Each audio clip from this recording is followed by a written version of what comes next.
Hello, my name is Tabs, and welcome to episode 80.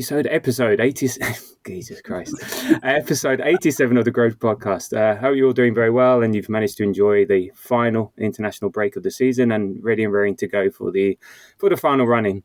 So, joining me today to bring their thoughts and wisdom on all things Arsenal, and most probably definitely far more insightful than mine are Jamie. How are you? How you enjoyed the break? Good, cheers, mate. Love the break. Got to be honest. No, we're supposed to at some point talk about what happened during it. Didn't really watch any football. It was great. Are we monkeying about on this episode? Then is that what's happening? Episode. I think it might be. It's just I'm sure we're gonna throw shit at each other anyway. So let's see. Okay, and then it's a welcome back to Kuziva. How are you doing? And how many times have you been suspended on the ticket exchange trying to get tickets for Real Madrid? I think the real question is how many times does the toggle actually come on? But I'm good, thanks. Glad to be back. Yeah, it's going to be a grind for the next week and a half. I mean, I think we've all been on it, and it's just it's barren. So let's see if the growth can come up trumps on this one again. Okay, so in today's show, we're going to sort of look back at Arsenal-related goings-on. So, Jamie, you don't really have to have watched anything to be able to have an opinion. I think that counts for all. I think that counts for all of us, to be honest. We've all got opinions, and then we'll do a preview of the Fulham, aka Arsenal B team, coming up on Tuesday, who seem to be a bit of a thorn in our side over the last couple of weeks. So there we go. A couple of weeks, couple of seasons. Anyway, so look, as we always do. I'm going to say what has been, Jamie, what has been your highlight and low light of the international break? So I did watch MLS's goal. I watched nothing else out of that game, but MLS's goal, and I saw that he picked up player of the match. So obviously that's just my blind highlight. And my low light is definitely Scotland being beaten 3-0 by Greece on a personal level, because I didn't go into either of those games either watching them or holding any real hope. Although I suppose actually it has actually thrown up my real highlight, which is that Steve Clarke's gone finally.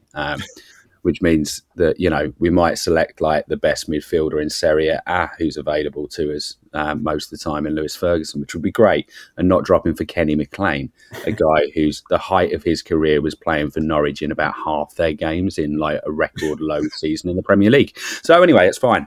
I'm just not at all bothered by midfield selections. But Wasn't there highlight the fact that you beat Greece? So like it was weren't your expectations raised? No, it's a two-legged tie. And I didn't even watch that game. I mean, I've been so turned off from international football for a long time. Because for me, it's actually more on a broader point. Like, I watch international rugby. That is the pinnacle of rugby union and has been forever.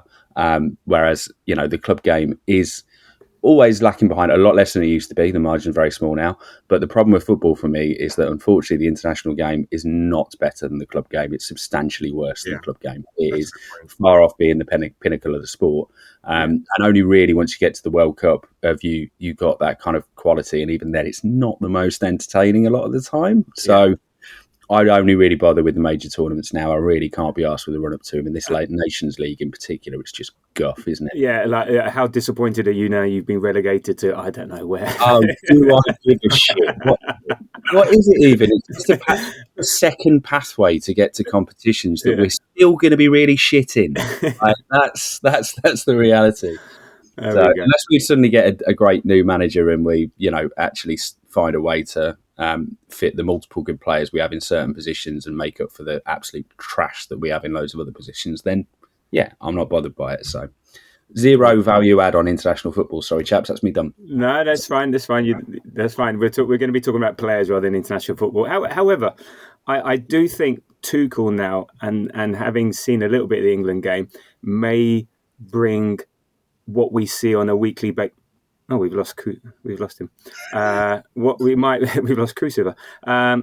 Back again. Right. It may bring a bit of a closer link between what we see on a regular basis and international, because there was some elements of, because under Southgate it was just very dull, very dire, and all the rest of it. But this thing's that it might be more interesting. But you've got an Italian, a South African, and a Scottish guy here. So really, do we care? So anyway, Kuziva, what were your highlights and lowlights from the international break? My low light has to be Calafiori's injury again. I'll elaborate on that a bit later. And then my Yeah. highlight, there are a lot, but my big highlight was Cecilio Waterman's celebration in the CONCACAF semi-final when he ran up to Henry and said, "You are my idol" in Spanish. That was just fantastic. I think for anyone who watches any sort of sport, even if you don't watch sport, that was just a beautiful moment. So yeah, seeing our legend just being lauded like that after they've just gone into the final was beautiful. Big highlight. Yeah, no, that was fun to see, and I think Henri was in shock. So I think he was just there on TV duty, and they just happened to be set up behind the goal, and all of a sudden he's got the whole of the team bouncing on top of him. Like, I'm sure he loved it. His ego would be very much in tune with that one. Okay, so for me, for my highlight, I'd say it's the women beating Real Madrid 3-0 in the Champions League second leg. I think that was a pretty fun watch. And then in terms of low light, I had the Calafiori injury, but also like the abuse that MLS got just for looking happy for turning up to England training and having a smile on his face, and just the online twats, just whatever. So, but anyway, we'll touch on that in a moment. But Saka is back, so we're winning it all. I think we're going to do the treble. I think they're going to cancel the Carabao Cup, and we're going to replay the semi-final. And and then we're going to win the Champions League and the Premier League. But no, joking aside, we've all seen the hello again pics. So he's back on the grass. I haven't. Have you not seen? He's back, mate. baby. He's all indefinite. Oh, shit. Well, I've played my wild card this week in FPL, so I've got a job to do straight after this, and Yes, absolutely. Okay, well. Oh no, I didn't even realise. Like I just turn off during those weeks. It's all good. It's all good. But I'm not a follower of him on Insta or whatever, but it just sort of popped up. So the fact that they're allowing pictures of him, that the embargo's been lifted, obviously means he's very near ready to play, and it's been a long time, too long without him, and and the season just hasn't been the same. So seeing as it's shock news to Jamie, I'll come to you. I'll come to you, Kuziva. How happy are you to see him back? How excited should we be? What are you expecting? How should we manage him? So what's your take on this? So let me first say this. I really enjoyed this international break and how long it was, because I knew that the longer it was, the closer we were going to get to Saka coming back. Thank you. I appreciate you. But it's a massive boost, a massive Champions League boost. I think because the Premier League is done, what we should do is essentially risk his body like what you do in Football Manager. Just give him an injection so he can play all the games. No, I'm playing. Obviously, we need to we don't want to lose him for another couple of months. I trust the professionals that are managing him know exactly what to do. And as you said, they've lifted this embargo. I feel like he's probably been training with these guys for a while, and we just didn't know. So let's hope he joins the Fulham squad or the Arsenal team Fulham squad. But I'm really excited. Yeah, be careful with that, mate, because a lot of our players do join the Fulham squad. That is a good point.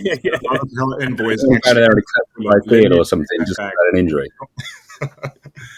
How about you, Tabs? How do you feel about the Messiah? Look, I think we should temper expectations. So I think we need to manage this. I think the target should be him starting against Madrid on the 8th. So it's how we get him to that position. So he just needs to be managed carefully. Let's hope we get a few minutes against Fulham, and then a few minutes more against Everton, and then he's ready to go. But the reason I'm tempering it is that we've seen Ben White and how clunky he's looked coming back off major injury, major surgery, 4 months out. So, and he's taken a while to get back to fitness and then fully managed. And even with Martinelli, took him a few bench coming off the bench a couple of times before he starts. But also, my sense is that we were also a bit poor with him when he was playing. So, and maybe I've forgotten. Maybe it's been too long. So even before his injury, that we had pockets of not being great, and we struggled against Everton at home, and he was playing, and we struggled in other matches, like Fulham away. So, my expectations that look, I'm really happy for his back because we're better with him than without him, but I'm not throwing all my eggs into the Saka basket. It's going to just say, okay, let's manage this. Let's see how this plays out. We are a better team with him. I think the most important thing is not to re-injure himself, and then he's out for again a long time, and so on. So, but yeah, he offers us more options on the bench. He makes the team play better. He lifts other players. So yeah, I'm all for it. But I'm not, I'm not saying that. Yeah, we're going to win everything for sure. Jamie, what's your instant reaction then to the news, considering you only found out 5 minutes ago? Well, when you said get minutes, in fairness, I did think he was probably due back, and I thought he was rated at 50-50 on the Premier League site, which is normally actually pretty accurate and whatever. So yeah, I was anticipating he was probably going to be starting to get minutes in the next couple of games. But yeah, it's great, isn't it? You get better, you're probably your best player by some distance. And you say about minutes against Fulham and Everton. Come on, Mikel, 94 followed by 96, I reckon, in each of those. That should do the job. That should get him back in the swing of things. Great players want to play every minute, right? That's the way that it works. But in all seriousness, one of the plus sides as well is that it's probably good that we don't forget during the time that he, if he does come back in, start playing consistently and delivering again, one of the best things that has happened as a result of his absence is definitely that we've kind of finally solved that Saka conundrum of what do you do to be able to spread his minutes and give him some relief, and what do you do when he's injured, which is that obviously Ethan's been absolutely brilliant during that time, and there's going to be a question mark at some point over the next few weeks as to where Ethan Nwaneri actually fits into the side, because for me, there's been a couple of games where he's not been massively effective, but over the course of the last 10 games, I think he's had more good games in him than Martinelli or Trossard have, and they've both had reasonably decent spells at times during that period. But yeah, so definitely that's kind of where one of my initial thoughts is okay, this is interesting. Now we've now got 4 fit wingers, probably all capable of starting for the first time in years, because we've really just relied on 3 of them, right? And then we've kind of filled in and found bodies to go into other positions and what have you. Or it's been Reece Nelson, who's or Emile, which neither of which have ever really been. You could be starting, you could be the first choice at one of those wing positions, at least in Emile's situation, not since the big injury that he had. So that's really interesting to me as well, actually. Is more of I'm looking forward to him being reintegrated. He'll end up delivering at some point, no bother. But I think it's really good that of that absence, the positive is that we've got such an influential young man in his position as well. Yeah, I mean, let's touch on that, Ethan, and I'll bring in Odegaard into the discussion as well, because I think with Ethan, as you're saying, he's shown his age and stuff and where he's in his development, that at that age, it is very much going to be one good game, one bad game, on and off type stuff. That's to be expected. But overall, the fact that he's scoring, he's our third top scorer. He doesn't look out of place. It's just getting that consistency at that age, and also just building that strength, building that know-how, and also, and again, I think he was maybe brought in more initially to be the Odegaard sort of replacement or whatever, your backup or whatever, but he's actually now turned out to be the Saka one, and he's solved us a 60, 50, $40 million question as well, or pound question as well. So. Yeah, I think it's going to be. I think it's exciting to see what happens. So how do you think? I mean, look, Nwaneri over the international break, he got his debut at under 21. He scored his trademark goal, another great goal against Portugal. He turned 18, and now there's rumours of contract negotiations for 5 years. So how do you see us using then Nwaneri over the next for the rest of the season? Let's not worry about next season, but for the rest of the season, Kuziva, how do you see us using Nwaneri and the front 3 over the next few weeks? I guess the hope is that you'll support in managing Saka's load as he gets back to full speed. The hope is that he'll play, he might not start full games, but he'll play at least 20, 30 games. I'm hoping Arteta subs him on a lot earlier than he usually does. So I see him featuring. We still don't have Kai Havertz. We still don't have Gabriel Jesus. So there are still opportunities for him to step up. And I'd like to believe that. And I know he just turned 8. It's actually wild that he just turned 18. But I'd like to believe that, if Leo doesn't impress in training, then and Ethan does, then Ethan should get a shot. Like I know that Leo's 20, 29 or 29, 30, but I'm hoping that he can continue just getting minutes, throughout the rest of the season, especially because Saka just got back and we want to manage that load as best as we can. It was part of the reason why we are where we are is because Saka just played too many games. Let's see. So with that, so you're sort of like saying, okay, take minutes away from Trossard or whatever. I mean, do you see him being able to play on the left-hand side, say left 8 or left wing, or even through the middle? I know Mikel has sort of alluded to it. Do you think that's an option, a possibility at the moment, or do you think that's future further down the line when he's evolved and developed a bit more? I mean, it's further down the line, but if Leo had to get dropped, because right now I see Marino as our CF, right? So if Leo had to get dropped, we probably see Martinelli go back to the left. So there'll be opportunities around that right wing, be it right wing or right 8. But I'm hoping that Arteta has learned to just rotate better. Let's see how it all pans out. But really, we need to continue giving him minutes. But I even thought now, should we send him out on a loan? I don't want to do that because, as you said, we've just saved 60, 65 mil, on signing a player that we're looking at signing. So he's going to stick around. I have no doubts about that. Now it's just about how do we continue improving him? And you know what? We should also just be realistic about his growth. He is still very young. Players like Yamal are quite literally once-offs. Like players who started 16, win a Euro at 17, and now is killing it again. I don't know if you guys saw his goal for Spain this past week. Absolutely ridiculous. Nwaneri is elite for his age, but we still need to manage that because he just turned 18.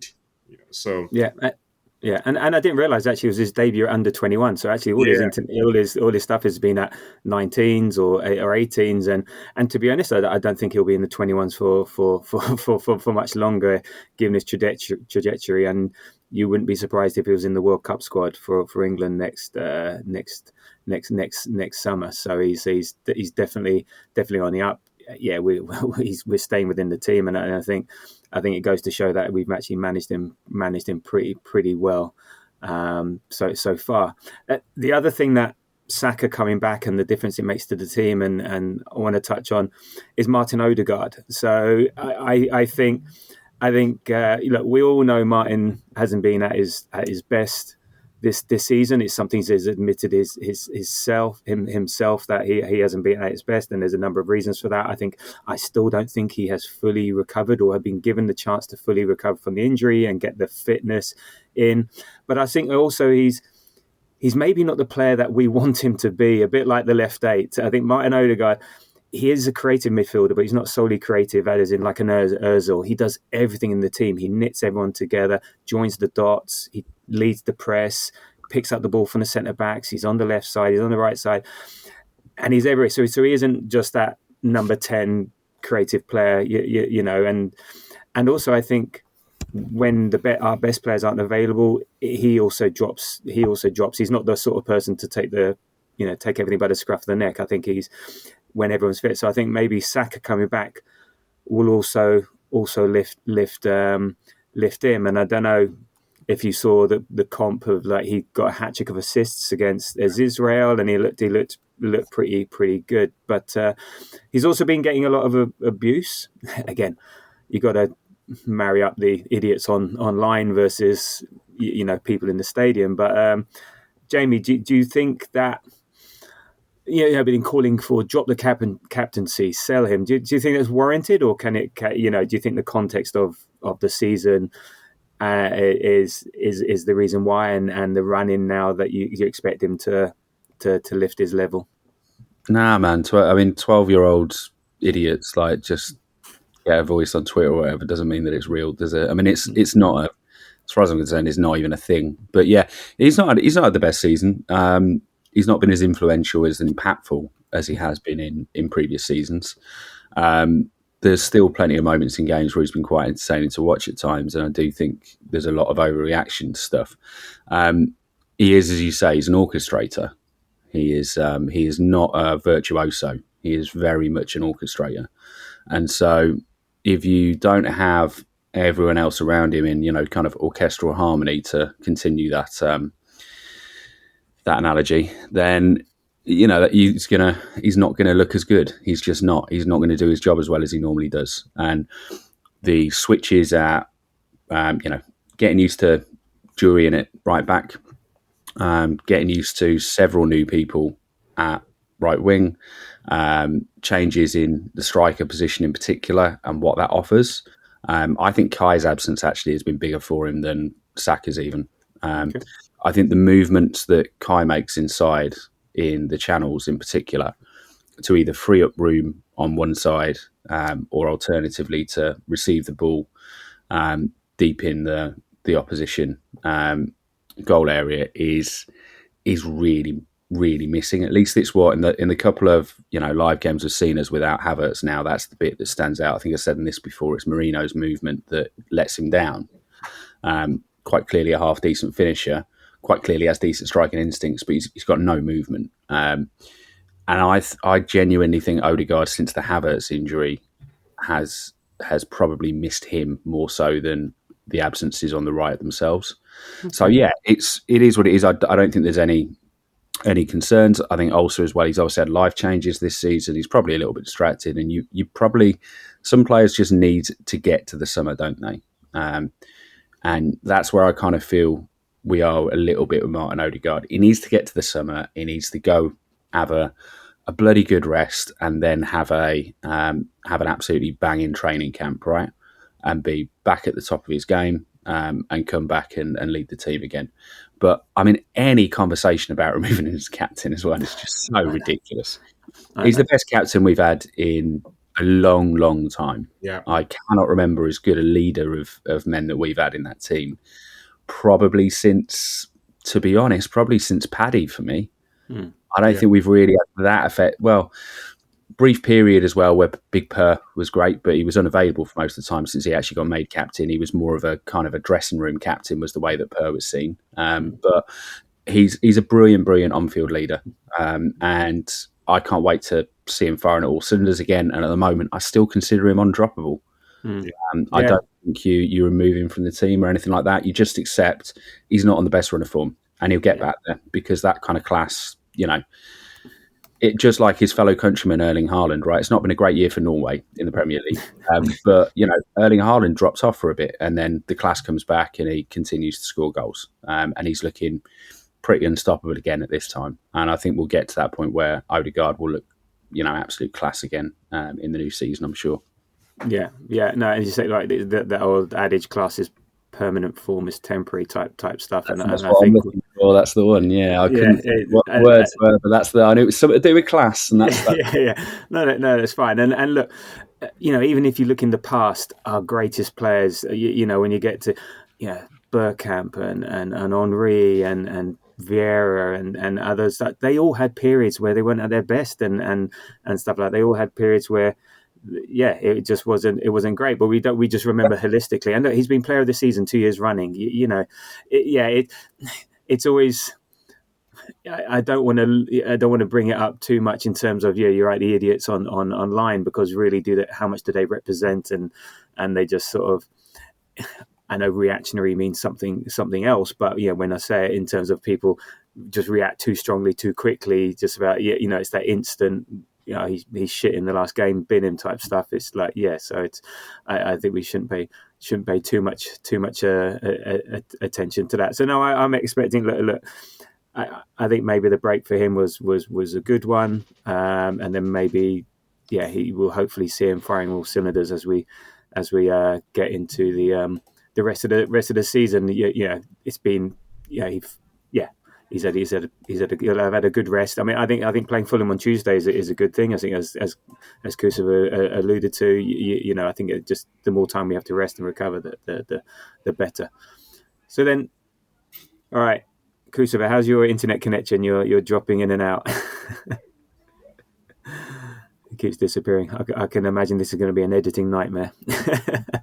At the moment, sorry, mate. It's fine. So look, let's move on to MLS. So I think he was the big star, the big news of the international break. I mean, it's incredible. In 6 months, at the age of 18, he got yellow carded first, then made his Arsenal Premier League debut. He's made his Arsenal Champions League debut. He scored a goal. He's now arguably our first choice left back. He got an England cap at left back, scored a goal on debut after 20 minutes, and is the youngest player in English history to score in senior debut. And he's a midfielder. That's incredible. Kuziva, what thoughts? I mean, how did you see that appearance for England? Are you good? Yeah, I'm good. Yeah, so like Jamie, what I watched from that whole 90 minutes was his goal.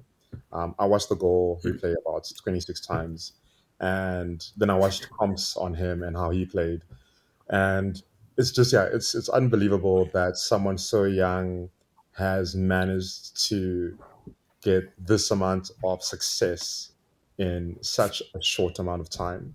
But it just shows you that if you are prepared, and these lucky opportunities come your way, you'll kill it, and evidently that is what he's doing. It helps that he has people like Jude Bellingham, stringing through absolutely insane passes on a low block. I mean, that helps. And he's got people like Declan Rice who are supporting him, club and country, and they're there to be with him. But yeah, I'm just, his meteoric rise has just been so beautiful to watch. And it obviously sucks. We miss Tomiyasu, we miss Calafiori, we miss him every 2 months now, it seems. Zinchenko, but that's brought people like MLS into the team, and now he's potentially like a left back answer for England. Like maybe I'm prematurely saying this, but he looks like he could be that person with the way that Tuchel was playing him and deployed him, and he played both games, and if he's starting now. And I'd totally forgotten that the World Cup is next year. I have no doubt that he's going to be in the World Cup squad if he's fit.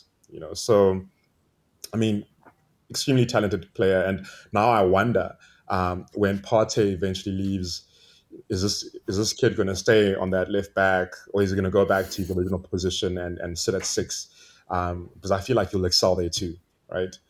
So yeah, that's where I'm at with the young boy. It's just so exciting, and also seeing his mom and grandmother celebrating in the stands, like legitimately shed a tear 26 times. Because obviously I watched that 26 times, so I guess I was crying. But I'm just all around just excited to see a kid take an opportunity the way he has, and he's doing it with so much just humility, it seems, and poise. No, indeed. And I think on that point, I think that's what Arteta wants is players who are, it's not flexible, but ability to play at an elite level in multiple positions. I think, and Jamie, you correct me if I'm wrong, but I think in the youth football, he was more of a number 6. I don't know, or is he more of an attacking player? I'm not too sure where he played in midfield. Quite a bit in 8, but he moved around quite a bit. In fairness, like you do at that age. Yeah. But yeah, he played. Jack Wilshere in particular played him in very much a Jack Wilshere position, so right. Pivot constantly. And I mean, you can see that in his game, right? He is so press resistant and he pivots really nicely, charged through the ball. My one concern for him at 8 is probably one of the values that I think that people overlook in a lot of the people that Arteta's used at left 8 ever since taking over, really. And he has tended to, starting with Xhaka, then Havertz, and then now with Marino or whoever else is or when Declan Rice is there, is the presence in the opposing area, which we used to get. I mean, we saw a lot of it when Xhaka had that 9-goal season, right? That was phenomenal. Not one of them was a banger. Every single one of them was pretty much, running onto the ball with physicality, quite a lot of headers in there. I do worry a little about the fact that he doesn't give us any aerial presence whatsoever. And in the box, I think looks quite good running onto the ball in the box and always has done. He's always been a good late receiver of the ball, but he's not necessarily going to do what we've seen from the left eights that have done it well, where they're pulling off players, trying to find space and trying to give another option for crosses, etc. Especially, we've had that at times when we've had a striker with limited physical presence. So that's one thing I think that he does lack for left eight and Mikel Arteta team at the moment. That's not to say that you have to have that, just it is a quality that he is definitely missing. Yeah. The rest of it, I think he's got, in fairness. But also, I really like him at left back. I really like that. I like that he is a happy medium for me between the qualities of inversion that we saw with Zinchenko that were revolutionary at the time for us. That was people forget just how much we all raved about Zinchenko for about 9 months. He was brilliant. He was life-changing to see somebody be able to pick up the ball in that kind of position, control the tempo and work through the phases.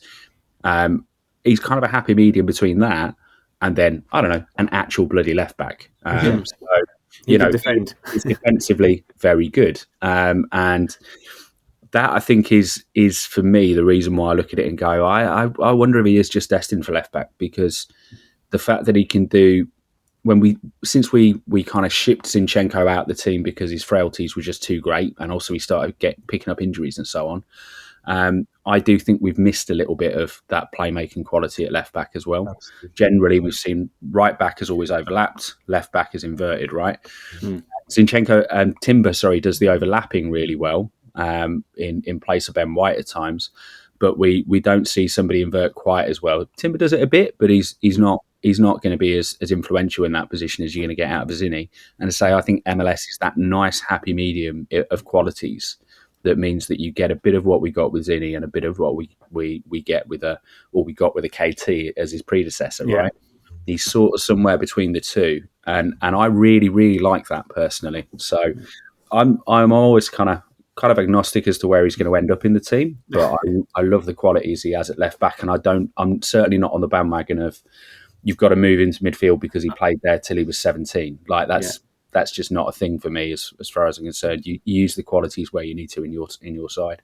Yeah, I think you're right there. I think the option though, I think, again, multiple positions as we like to say, or can play in these different positions if need be. I think he could be a six from a, say, defensive point of view, or progressing the ball with the ball at your feet. I think what he maybe lacks is the range of pass. So, like, having looked at Zubimendi and what Zubimendi does at six, and who we're looking at, is that he gets the ball and releases it very quickly, and he's very quick with the progressive passing and gets the ball out, which is not in MLS's wheelhouse at the moment. Or put it like this: he may be able to do it. It's not what he's asked to do at his position. He's more ball under control and then move it, progress the ball with running with it, a bit like Rice does. He progresses the ball with the ball at his feet rather than quickly see it. And he's like, I don't think he's matured enough to have the picture of what's happening around him, like a bit like Bergkamp used to do. He knew what his next pass was before he received the ball.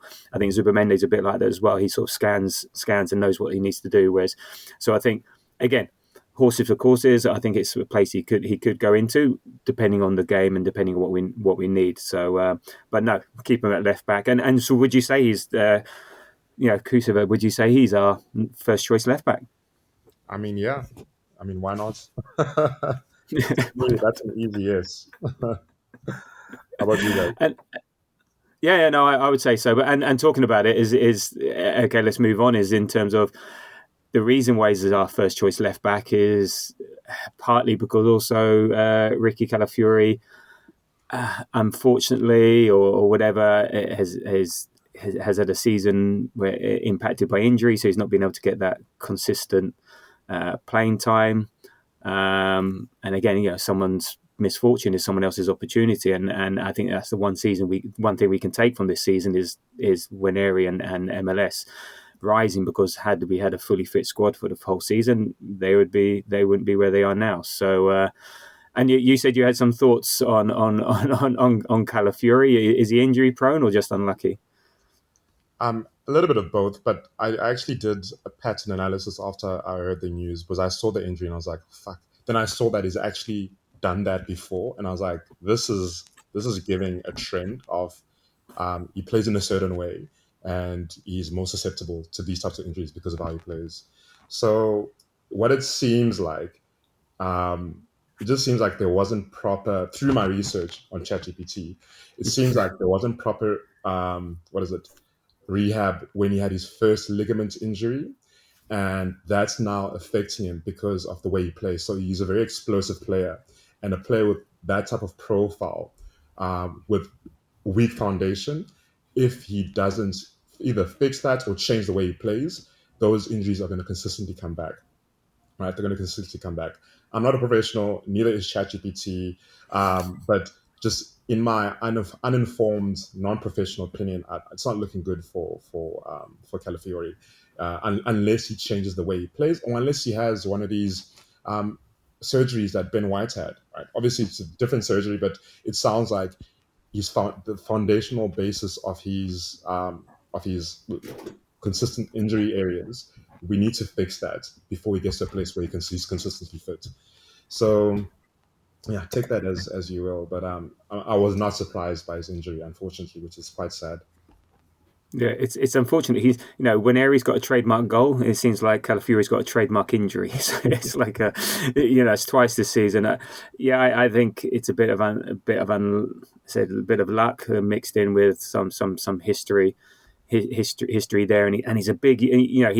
He plays like a light footballer would play, but he's built like a NFL footballer, NFL star. So he's like, his body and mind, and maybe we've seen this with the way Arteta expects our fullbacks to play to a certain extent. It's the role of the fullback is evolving from the Kieran Tierney up and down to inside, outside, a lot more dynamic, a lot more explosive movements in multiple directions, and I think we were talking about, I think we were talking on the group chat the other days, where the body is not keeping up with the demands. So you can strengthen certain parts of the body, but other parts of the body are not keeping up and being as strong. I heard something with the old Arsenal head of medical, the guy who's now in Australia, I've forgotten his name, talking about the muscles are developing and getting stronger, but the tendons aren't, and so therefore whenever you do these explosive movements, you're going to have the sort of imbalance, and something's got to the weakest point of where it gives. So I think there's multiple things at play here. I mean, hopefully, we've not heard anything from the club, which is interesting. The only news we've had is from the Italian team. They said 2 to 3 weeks, but I don't know whether we should be worried that the club hasn't said anything because it's really bad, or the club hasn't said anything because there's nothing to see here. Jamie, how fearful are you? Of the fact that we may be down another left back. Not that fearful, to be honest, purely because the options are fine. Pardon. Sorry. In terms, that was really unexpected. Otherwise, I was muted and handed over. In terms of the overall impact on his career, it is. His injury history has always been concerning. There's a lot of knee issues in there in particular, and exactly as you say, the kind of the explosiveness is always going to be a part of that. And I mean, I know myself as somebody with chronic knee conditions caused by sporting injuries when I was young that weren't properly rehabbed, because nobody did that with amateur sports people in the late 90s and early noughties. The knee is just, it is one where you've really got to build around it to compensate. And then even then, if you've got a fundamental structural issue, like you've got an issue with in particular, if it's the anterior, then you're always going to have that come back. You're always going to struggle. So Yeah, I mean, the plus side is that it looks like it's a non-surgical one, right? It is a recovery, so that would indicate probably that it's tendonitis more than anything else. But we'll see. It's a shame, and you just don't want to see another chap become a bit of a Tommy. He has been missing for half. So once this 3 weeks is finished, I believe that brings him back to having been injured or unavailable, at least anyway, for 50% of his Arsenal career to date, and that is concerning. There's no way to get around it. It's a worry. So, yeah, I think again it's another part of the emergence of MLS has been quite timely because if we'd have been relying on Calafiori and Timber, who was erstwhile needed at right back a lot of the time, then we really would be struggling this season for left backs. So yeah, we'll see what happens. Can you imagine? We might have to buy a left back in the summer because Zinni's going, Tierney's going, Tommy's no non-starter. We're relying on MLS and a semi-injured Calafiori. We're going in the market for a left back.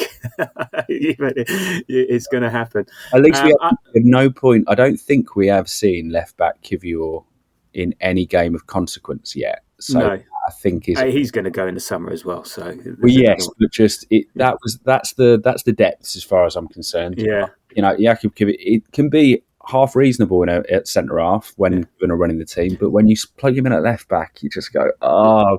But then again, as your fifth choice left back, could be worse. So if you go to any other club, who's your fifth choice left back? It's like the tea lady. So, there we go.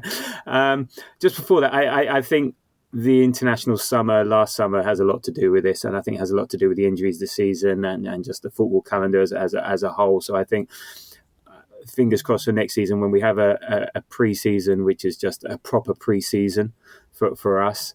A lot of R&R and then proper training. I think that will make a big difference to next year and to a lot of our players now. And look, talking of the defence, one of the rumours that came out at the beginning of the international break was about Big Gabriel Magalhaes, and the fact that Saudi interest has resurfaced now. Actually, it was actually for once a yellow card for an Arsenal player worked in our favour. So he got booked against Colombia, which meant he missed the Argentina game and came home early. So not only missed an intense thrashing by Argentina, he was also back home from Brazil and not having to fly in midweek, a couple of days before the game. So for once. But yeah, Kuziva, how much for Gabriel is enough, or make it worth it? How much? I feel like about giving him a new contract. Gabriel is currently the best defender in the world, I believe. Hearing Brazilians say that now is also wild. And I feel like I'm excited for the Real Madrid game, and I really do hope that it's tight and Gabriel and Saliba really show up to show the world what we've been seeing for the last 3-4 seasons, because he needs to get his flowers. So I don't want to sell him. I know that there's always a number, but let's hold him for at least like another 2 seasons and then try to throw him out. But if there had to be a number, it's going to be stupid. It's going to be stupid. These guys have no tax money, so yeah, give us. How stupid? Go on, give us a number. What would you say? Okay, that I would be prepared to sell him at that price. How much did Duran go for? He was like 70. 70. So I'll personally, for the best defender in the world, I'll say like 120. It's stupid, but yeah, if you really want him, come and get him. Yeah, Jamie, thoughts? I mean, all exactly the same. Totally agree. I do think he's actually the more influential. I don't want to say better, but he's the more influential between him and Saliba, despite Saliba perhaps having a more all-round skill set. I think that Gabriel is the guy who dominates that defence, right? And yeah, I consider him irreplaceable at this point in time. I actually think there's a lack of players with his profile as well. There's a lot. I mean, God, if you want to find a Saliba, there's a bunch of like just a level below Saliba, pacey, comfortable on the ball athletes coming out of like France at centre half. They seem to have about 9 of them at any given point in time. The Gabriel qualities, though, in particular with the aggression, I think, and when I say aggression, meaning rather than emotionally, but rather thinking about the aggressive way that he challenges for the ball is something that you don't see too many of at that level. They tend to cap out at Jan Vestergaard sort of level and playing for a mid-table team because they don't have the rest of those qualities, the athleticism to be able to play at the top level generally. So to me, he's quite a rare person, and that's a really, really difficult thing to replace. And I really don't want to see him go. The fact that it's the sound he's being mentioned. Look, I'm going to hold it against him if he wants to go and make 4 times the money and provide for probably about every single extended family member of his life ever. I'd do exactly the same, to be honest. But you would hope that he's going to have the ambition to go, do you know what? I can get squeeze a pretty decent deal out of the Arsenal right now. I can get myself to the top level of what I'm going to be able to earn here and just put it off a couple of years. What you'd love to see. But hey, and in terms of number, I don't know. He is also a 29-year-old centre half, I think, right? Is he 29 now? Something like that.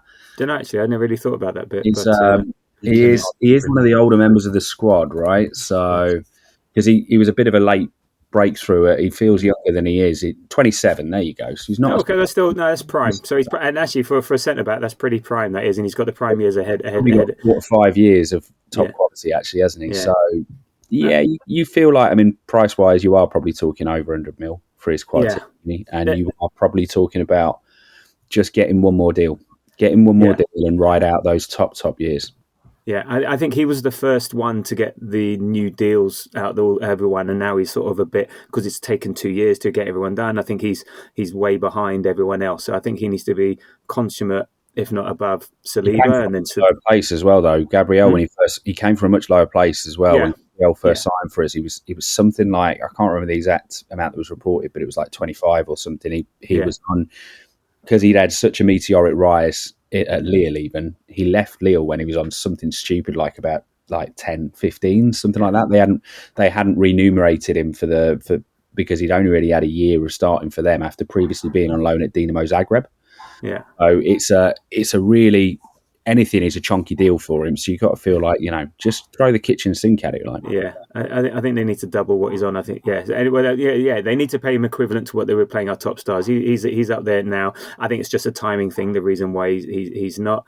For me, it's not just the amount of money. It's that it's 2 things. How much are you spending to buy a replacement? Yeah. So you sell him for 100, then you're spending 60, 70. So the net you're getting 20, 30. Is it worth it to break up the best defensive partnership in the Premiership in Europe, in the world, alongside Saliba? And I'm going to bring Raya into this. That triangle there, the way they work together. You break that up. Is it worth 20, 30 million to get an equivalent player, and then you have to start all over again? So it has to be a ridiculous number. But I wouldn't. If he wanted to go, he goes. But for whatever reason, football's a short career. People get injured, whatever. We won't like it, and we might touch on something related to this in a minute. But you never. We would all do the same in our jobs. So let's not all get pearl clutching and all the rest of it. And loyalty in football is a very different thing for players. It is the fans. So this all might be a pay me thing as well. Let's face it. It happens over the years. People, agents use another club's interest, or even where it's not necessarily even there, in order to get their clients paid, because why wouldn't you? No, exactly. Yeah, you use any means possible. Yeah, he looks at. So as far as I'm concerned, I think as much as anything, there's a good chance that it's right, guys. You need to bloody pay me now. Yeah, and in which case, I'd totally agree. If you're talking about market rate, he is below.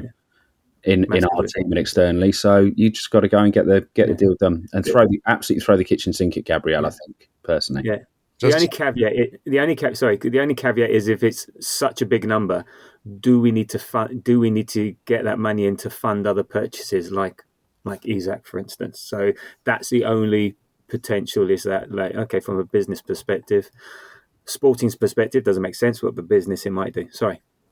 Just to add, so on that last point, there'll always be a number, I feel, right? There'll always be a number where we'll be like, Has look, to be, let's make has to this, be. let's do this.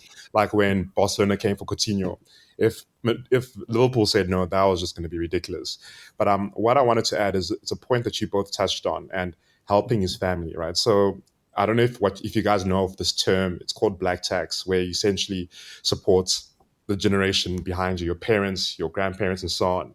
And I experienced that in the sense that I help my mom out at home. I make sure that her medical aid is covered and all those things. And a lot of my motivation isn't just my household here; is to make sure that my mom is fine and my dad, when he retires, he's fine. And it's something that's on my mind all the time. So if you are earning that kind of money and you're coming from, I grew up privileged, but compared to someone like Gabriel, coming from somewhere where no one went to university, no one has a proper job, you're going to feel that feeling of I need to support. And I wouldn't, feel wrong or bad about him saying, guys, I'm trying to get paid. Dude, go get paid. But Yeah, exactly that, and it's a massive thing. And like, I mean, even as I get older, and I now look at a mother who's getting somewhere towards retirement, and unfortunately has lived most of her life on minimum wage. Similar kind of thing as well, where now I actually am like, I'd like to raise my, because I know that I'm going to be paying for her, already am for some things, right?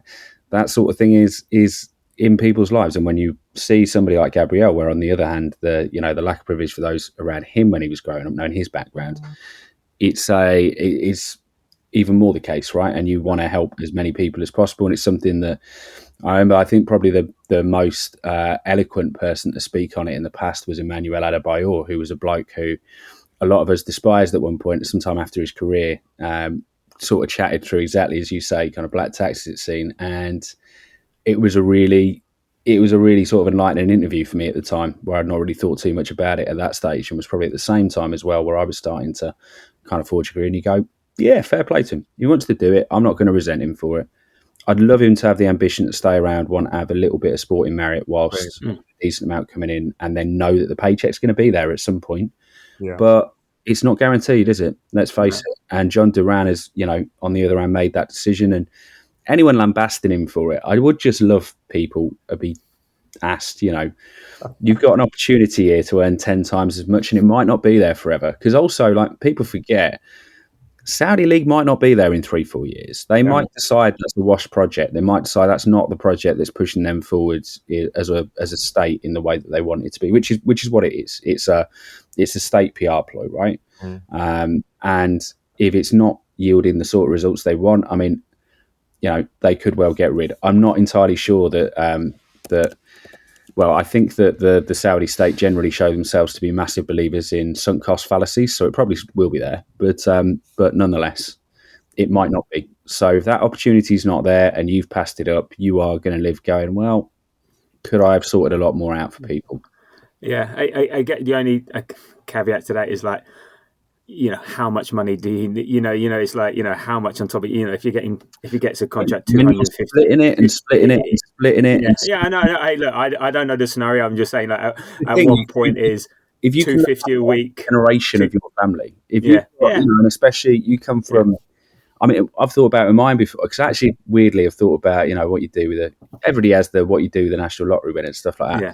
And the thing is, I'm a bloody huge family. It's like, it's all kind of, Irish Catholic stuff and stuff like that.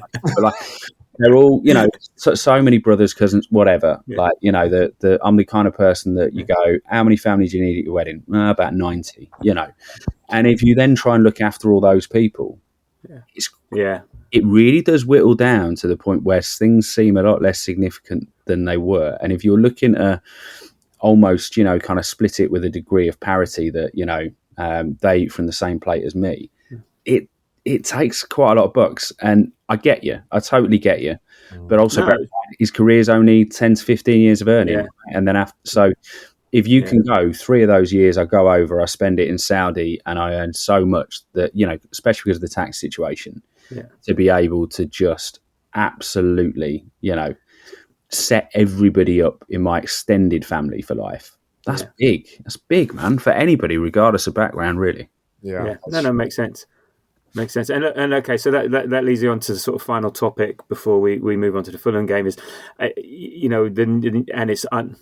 it's sort of related, but it's not Arsenal related. So Trent Alexander-Arnold, I think, has signed a pre-contract agreement with Real Madrid, and I don't know if you've seen the Liverpool fans just losing their shit over this. Like, again, sorry, it's the online brigade, so take it with a pinch of salt, but calling him a traitor, saying he should be dropped for the rest of the season, turn their back at him, don't let him celebrate the Premier League, you know.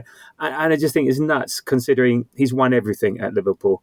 And what do you expect him to do? Player loyalty is not the same as fan loyalty. And I think on this topic, you know, he's done his job, well done, and he wants to move on to something else. Yeah, thoughts? He literally has done his job. He's won the Champions League. He's potentially about to win the Premier League again if Saka doesn't have anything to say about that. And like, there's no reason why these guys should be holding on to him. He wants to move on. Guys, just be happy that you enjoyed his time, or you enjoyed the time that he had with him. Just be happy that you had that. And it goes back to like just what you said, what we've said a few times. If someone had to come to you and say, "Here's a bit of opportunity," also with Son, you're going to say yes, like easily. You're going to say yes. So yeah, those are my thoughts on that. I feel like it's ridiculous. I would be touched if Saka left now because he hasn't won anything. But if Saka had won everything twice, I would feel a lot less annoyed of him leaving, because I'd be like, dude, you've done what you needed to do. Go enjoy the next phase of your life. Yeah, and look, he's fulfilled his contract. That's what he's done. So he's not done anything wrong, you know.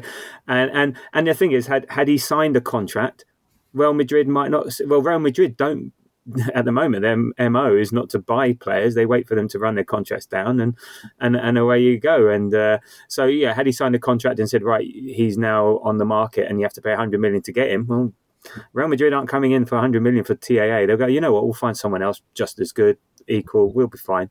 You know, so yeah, it's you know, so Liverpool aren't losing out on a fee, because I don't know who'd be paying that fee. And I think there's similar questions now going to come up with Virgil van Dijk and Salah, whether they re-sign them or not, and the consequences of that. I mean, for me, I wouldn't re-sign Salah. I think you aren't going to get any better than this, and I think the age curve may eventually hit, and all of a sudden he's had his one season. Trying to hang on to that. Maybe Virgil van Dijk, I think maybe you do keep him on because he's centre back, and I think he what he provides is that solidity. So I don't know. I mean, I don't want to talk too much about Liverpool. It's just funny seeing their fans lose their shit. I think with them as well, that, you know, to miss, it's such an exciting opportunity for a lad of his age as well, isn't it? Yeah. Like, you get the opportunity to get to go have a little bit of a spell living abroad, sample, you know, kind of culturally, football wise, it's very different. I think he'll suit La Liga really well, TAA personally. And you get to go and play with some of the best players in the world and experience this huge club.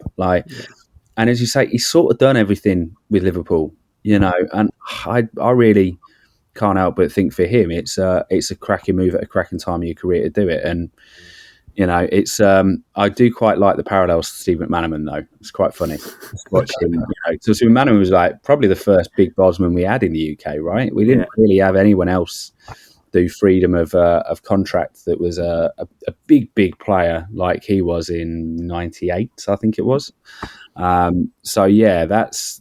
I just quite like there's another Liverpool player added over there that's proper Scouser arriving in Madrid. It's just. Yeah, there's something fun. So on a small level, actually, I'm quite looking forward to seeing a Scouser playing for Los Blancos. Yeah, good. Anyway, we'll revisit this conversation in 2 years' time when Saliba runs down his contract and see how happy we are then. So let's see what happens. It's always going to be a concern, though. The way Rails work, exactly as you say, that's their MO now. They've realised, you know, if you need Galacticos in the new world and how much they're going to cost you with wages, you need to just be in the ear of the agent going, yeah, you're coming over our way in 2 years, yeah? Keep storing them. Come over our way, yeah? And, you know, fair play. And then it leaves them a bit of money to go and sign whoever the new hotness is from Brazil ahead of Barcelona. So, you know, that's their team building strategy, it seems. It's just those two things and a fairly prodigious academy that also steals off of the likes of Valencia. Yeah, indeed. Okay, right. So the last few minutes, Jamie, I know you've got pressing engagements with the gym and a hairdresser and a telephone guy. So I got the phone already. I did that yesterday, so that's sorted. okay. So now it's just gym and haircut. So Very good. Saturday, mate. Are you ditching the ponytail, or are you still keeping the long locks? I mean, I don't really wear it. I wear it as a ponytail, and these were you. And, and it's not a ponytail anyway. It's a top knot, you bastard. Anyway, get it right, Tabs. Get it right. Yeah, look, with my hair, I haven't had to deal with hair for many years, so I don't know. I'm out of the loop on these things. All right. No, man, little cleanup needed. So get it back down to Ray Parlour length is the way. That's the very good. The ideal case is Ray Parlour circa 1994. That kind of period. It was nice. Very good. I'm looking forward to it with the blonde highlights. Okay, there we go. Okay, so look, I've talked about it. Mrs. won't like it. She will dump me, and the 8 years is not enough to look back on. Kind of fondly if I go blonde. So I did actually dye my hair blonde when I did have a hair. It was more ginger than blonde, so it wasn't really a great look. There we go. All right. Anyway, so look, so we got Fulham coming up on Tuesday, which again I'm not too worried about because again a bit more time for our players to recover from the international break, an extra couple of days. It's an FA Cup weekend, but so Kuziva, how do you think we should be approaching the Fulham and Everton games with Real Madrid in mind, because these are still important games. We're still new momentum in the league. I think I want us to finish second, so we're 4 points above Forest, etc. So more practice for Marino at 9. I don't know how do you think we should be approaching these, given the big game on the 8th? I mean, as you said, I still want to finish second, and I believe the team still wants to finish second. So I expect a full strength side for both games, so Fulham and Everton, but probably with earlier subs than what we used to manage the loads of players who we are expecting to start against Madrid. Fulham, we haven't beaten Fulham in 3 games, so we have to take that seriously. And I'm pretty sure right now, if they are training, Arteta is showing them or letting them know that, guys, we can't go 4 games without a win against Fulham. So my expectation is full strength side, just earlier subs. And then same with Everton. Everton with Moyes, they've been kind of consistent, kind of Moyesy, like 15 years ago. And also with a team like that, you don't want to fuck around, because if you fuck around, you'll find out. My expectation is full strength sides, just earlier subs, to prepare these guys for the game that we play 2 weeks from now, always a week and a bit. One big note that I want to add is I personally would want Jurriën Timber to start against Madrid, because I feel like 1v1 he is better than Ben White, even though Ben White just generally is a better defender. 1v1 I feel like Jurriën is better. So we're probably going to see Ben White start against Fulham and maybe like half the game against Everton. That's where I'm at. Okay. So as we already do, is to say, Jamie, what are you looking forward to and not looking forward to as far as the Fulham game is concerned? I suppose sort of not looking forward to. I'll start with that because I don't really know. Fulham's going to be. They are our bogey team. I hate the feeling that I get with Fulham, that they're just one of those teams. It's the same as I used to get with Southampton and an umpteen number of teams. We've had a bunch of them, right? Brighton as well. You just, form's irrelevant. These guys are a problem for us, right?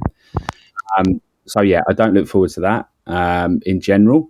But in terms of what I'm looking forward to out of it, I mean, any minutes from Saka, fantastic. And I'm also really quite looking forward to seeing Fulham themselves, because I haven't watched them in about 4 or 5 months. And I quite like the makeup of their side. I like Alex Iwobi. I like what's the name of the left back again? Anthony Robinson.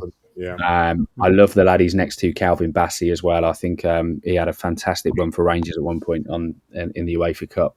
And very talented lads. And then obviously SR as well. So, depending on who gets out on the pitch, it's also going to be interesting to see who they play in their sort of front lines because they seem to manoeuvre. Iwobi's the only player who plays all the time in the front five. Like everyone else just rotates constantly. And obviously Reece Nelson's not going to be one of those, right? Because it is still a loan deal for him. So ESR is more than likely going to be out there. So yeah, genuinely looking forward to watching Fulham themselves, and also have the pleasure of doing it from me and a mate sat together who've never been to a men's game together, which despite all mates for years and years and years. So that's also really handy on a personal level. So yeah, overall, I'm just looking forward to getting club football back. These international breaks are brilliant, reinvigorates you, doesn't it? A little bit of good news with the team selection potentially, and just want to go and watch a match, get it done. Nice. Kuziva? Yeah, I mean, same as Jamie, honestly. Yeah, we haven't beaten these guys in a minute, so they are a bogey team. You can't run away from that. And I do watch Fulham sometimes, which because of people like Iwobi's just really exciting right now.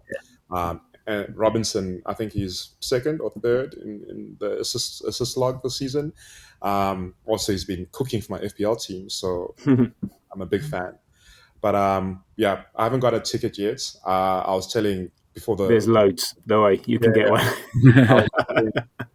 That I've been working like overtime work just to prepare for like the Real Madrid ticket exchange, and I'll start practicing for Fulham if the tickets I guess end up going. But yeah, I'm excited. I'm excited to just get club football back, and I just want us to win, man. I'm tired of Fulham. I'm tired of this bogey team. I just want us to win.